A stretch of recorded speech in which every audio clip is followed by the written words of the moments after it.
These pictures record the first steps in a unique global public health program. What a splendid way for the society to begin the millennium. An eminent international group met at the headquarters of the Royal Society of Tropical Medicine and Hygiene to discuss the implications. I think we're incredibly lucky to have such a program today. And a conference was called to brief the world's media on the importance of what is being achieved. This donation will actually, on a daily basis, make a difference to millions, if not in the end, billions of people.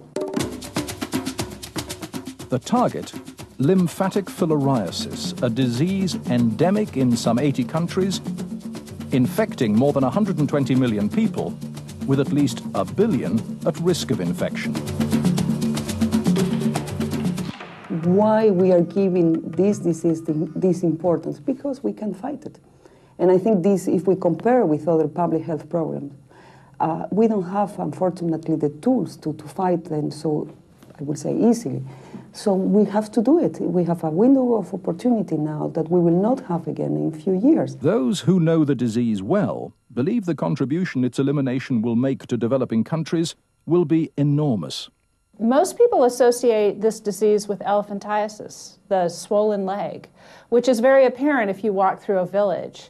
But probably almost 10 times more men have hydrocele than have lymphedema or elephantiasis, and you don't see the hydrocele. What's now very clear is donating the drugs is by no means the end of the story. The practical issue is that we have these drugs, and it's a very good opportunity to interrupt transmission of filariasis. But the major challenge, as I see it, is how to get the drugs to the communities that need it. The program in Samoa involves informing the communities at risk, administering the 2 drugs that need to be taken just once a year to provide protection, and monitoring the results. Already, 94% of the target population has been reached. I think this is something wonderful in which concentrate our energy, and is giving us definitely a lot of enthusiasm and a lot of focus on what we are doing. It's a new program that's just born, and we need a family to raise these kids.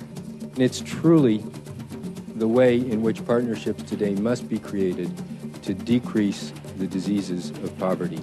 So this is a classic and a very good example of partnerships in the fight against infectious diseases. For the first time, I think we have the science and the financial wherewithal to tackle this tremendous public health problem and eliminate the burden that it imposes on these communities at the end of the road.